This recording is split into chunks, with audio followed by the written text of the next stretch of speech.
Hai guys, welcome to Teguh Story Channel.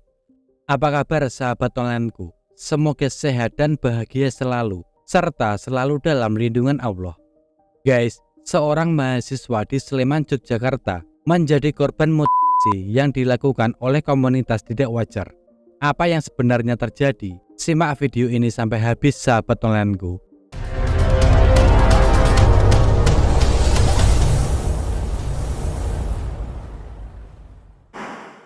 Rabu 12 Juli 2023, warga Sleman, Yogyakarta digemparkan dengan penemuan beberapa pot tubuh manusia di 3 tempat yang berbeda.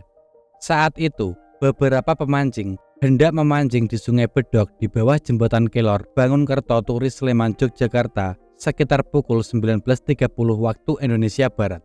Tiba-tiba, mereka dikejutkan dengan penemuan yang sangat mencurigakan, di mana saat diperiksa, ternyata itu merupakan 2 potongan bagian mata kaki. Melihat temuan itu, mereka jadi panik dan langsung melaporkannya kepada pihak kepolisian. Dengan adanya temuan itu, pihak kepolisian langsung menyisir sekitar lokasi guna mencari potongan lainnya. Saat melakukan penyisiran, kembali ditemukan 1 tangan sebelah kiri yang masih mengepal di dasar sungai dan 2 bagian tubuh lain yang sudah tidak berbentuk di sebuah semak-semak. Tak berhenti di situ, polisi terus melakukan penyisiran. Akan tetapi, setelah semalaman melakukan penyisiran, polisi tidak menemukan apa-apa lagi, sehingga kasus ini pun menjadi fokus penyelidikan polisi. 3 hari kemudian, polisi bersama tim SAR menemukan karung di Sungai Krasak Merdikorejo, Kecamatan Tempel, Sleman. Polisi menemukan sebuah kelapa manusia yang terkubur. Selain itu, tulang dan organ dalam ditemukan di Kalinyo Turi, Sleman. Tim kepolisian juga menemukan potongan daging, organ dalam, pakaian, dan sendal di Kali Nyamplung, Sleman. Kemudian di Sungai Ngelinting, Sedukan, Sleman juga ditemukan potongan daging korban. Kemudian di Desa Ngebong, Jalan Magelang, Sleman, polisi menemukan handphone yang diduga milik korban. Dengan adanya penemuan-penemuan itu, polisi kemudian melakukan pemeriksaan lebih lanjut untuk mengetahui siapa korban ini. Dari hasil pemeriksaan, polisi menemukan adanya potongan itu diduga telah direbus terlebih dahulu sebelum akhirnya disebar di beberapa tempat yang berbeda. Tak hanya itu, polisi juga melakukan tes sidik jari dari potongan tangan yang ditemukan itu. Dan diketahui sidik jari itu identik 99% dengan sidik jari seorang mahasiswa bernama Redo Tri Agustian. Dan ternyata Redo sudah dikabarkan hilang sejak 11 Juli 2023. Diketahui, Redo adalah seorang mahasiswa di Universitas Swasta di Yogyakarta yang berasal dari kota Pangkal Pinang, Bangka Belitung. Redo merupakan anak yang humble, punya banyak teman dan juga aktif di beberapa organisasi, termasuk aktif di kegiatan pramuka sejak ia SMA. Setelah lulus dari SMA pada tahun 2021, Redo memutuskan untuk melanjutkan pendidikannya di Jogja di salah satu universitas swasta jurusan hukum. Di Jogja, Redo tinggal sendirian di sebuah kos-kosan di belakang kampusnya. Karena orangnya yang humble, Redo bisa dengan cepat kenal dan berbaur dengan penghuni di kos itu. Selain itu, Redo juga aktif di ISBA, sebuah ikatan mahasiswa Bangka Belitung yang ada di Yogyakarta. Bahkan di kampusnya, Redo juga aktif di beberapa kegiatan dan komunitas. Hingga memasuki semester keempat, Redo dinobatkan sebagai Duta Perencanaan Generasi, sebuah gerakan edukasi mahasiswa yang berfokus pada kesehatan reproduksi dan perencanaan berkeluarga. Di sisi lain, Redo sedang meneliti sebuah kasus yang dianggap tabu dan jarang diteliti di Indonesia, yang mana Redo meneliti sekelompok komunitas yang tidak wajar yang ada di Yogyakarta. Setelah 4 bulan menjalani penelitiannya, Redo masuk ke sebuah komunitas tidak wajar yang ada di Facebook, di mana komunitas ini menyukai hal-hal yang ekstrim yang berhubungan dengan hubungan dewasa. Dari komunitas tersebut, Redo kenal dan dekat dengan seseorang yang bernama W, berusia 29 tahun. Awalnya, mereka hanya berkomunikasi melalui Messenger Facebook. Dalam percakapannya itu, Redo dan W membahas tentang hubungan dewasa. Diketahui, W berasal dari Magelang, Jawa Tengah dan bekerja di salah satu restoran di Jogja. Setelah 4 bulan dari perkenalan mereka, keduanya lantas berencana untuk bertemu Bahkan rencananya bukan hanya mereka berdua, W juga mengundang salah satu temannya yang berasal dari Jakarta bernama RD berusia 38 tahun. Tibalah waktunya pada tanggal 11 Juli 2023, tepatnya pada hari Selasa malam. RD tiba di Jogja dan dijemput oleh W. Lalu keduanya langsung menuju kontrakan W yang ada di wilayah Sleman. Di sisi lain, Redo juga janji akan datang ke kontrakan W tersebut. Sekitar pukul 1 dini hari, Redo tiba di kontrakan W. Kedatangannya pun disambut oleh W dan RD. Selanjutnya, ketiganya melakukan aktivitas menyimpang atau tidak wajar. Dalam aktivitas tersebut, mungkin karena saking ekstrimnya, atau karena tidak terkontrol dengan baik, dan atau karena tidak direncanakan dengan baik, sampai pada akhirnya salah satu dari ketiganya kehilangan nyawanya. Pada dasarnya, awalnya mereka hanya ingin bersenang-senang, namun justru menimbulkan adanya korban dari aktivitas mereka ini. Mengetahui itu, W dan RD menjadi panik, hingga akhirnya mereka mencari cara untuk menghilangkan jejak.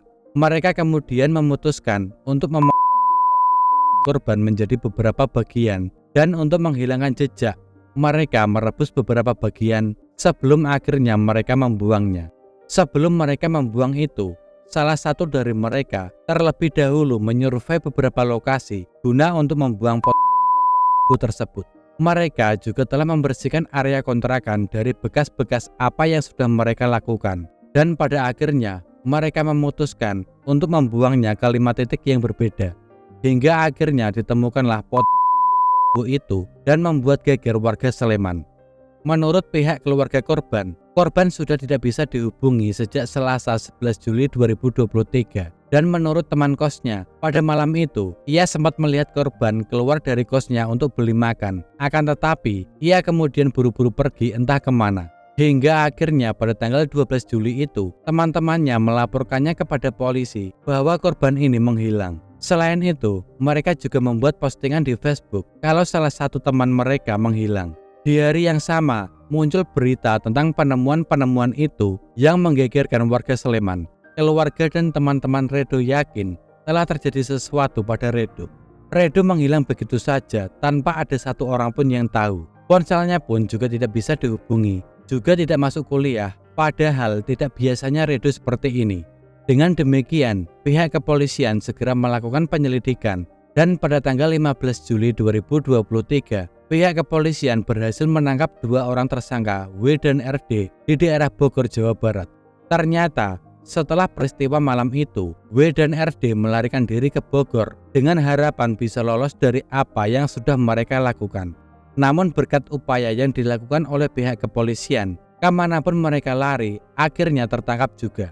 Dari Bogor, W dan RD kemudian dibawa ke Jogja untuk dilakukan pemeriksaan lebih lanjut.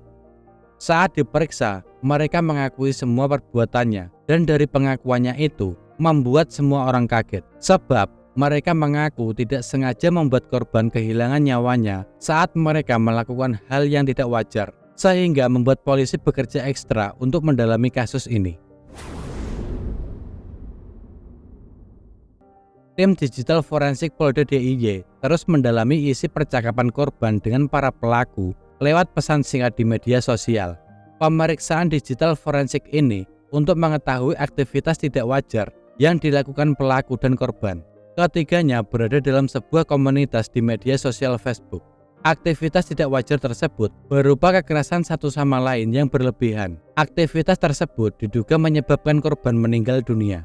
Para petugas juga menggandeng ahli keilmuan khusus untuk mengungkap perkara ini. Para pelaku juga menjalani pemeriksaan psikologis karena tindakan yang dilakukan oleh kedua pelaku dan keberadaan pelaku dan korban yang tergabung dalam sebuah komunitas dengan aktivitas yang tidak wajar. Meski masih didalami, kedua pelaku dijerat pasal 340 subsidiar, pasal 338 KUHP, junto pasal 170 ayat 2 ketiga, junto pasal 351 ayat 3, junto pasal 55 ayat 1 ke 1 KUHP, dan ancaman untuk para pelaku adalah penjara seumur hidup atau hukuman mati. Semoga kasus seperti ini tidak terulang lagi di Indonesia, dan dari sini bisa kita petik pelajaran bahwa media sosial itu jauh berbeda dengan kehidupan nyata. Seseorang yang kita kenal dari media sosial itu bukan orang yang kita kenal sepenuhnya, dan apa yang kita lihat di media sosial belum tentu sama dengan kenyataannya. Semoga Ridho Husnul Khotimah diampuni dosa-dosanya, diterima amal ibadahnya, dan keluarga diberikan ketabahan yang sebesar-besarnya. Sekian dari kisah ini. Bagaimana menurut sahabat onlineku tentang kasus ini? Bisa komen di bawah. Dan semoga kita bisa mengambil hikmah dari kasus yang aku bawakan hari ini. Bagi yang belum subscribe, bisa tekan tombol subscribe, like, komen, dan share. Serta nyalakan lonceng notifikasinya agar sahabat onlineku tidak ketinggalan video dari aku selanjutnya. Tetap jaga kesehatan, berhati-hati dalam setiap aktivitas. Dan juga yang mau request tentang kasus-kasus yang ingin aku bawakan, bisa DM di Instagram Teguh Story Channel, atau bisa juga komen di bawah. Sampai jumpa lagi di video selanjutnya. Terima kasih.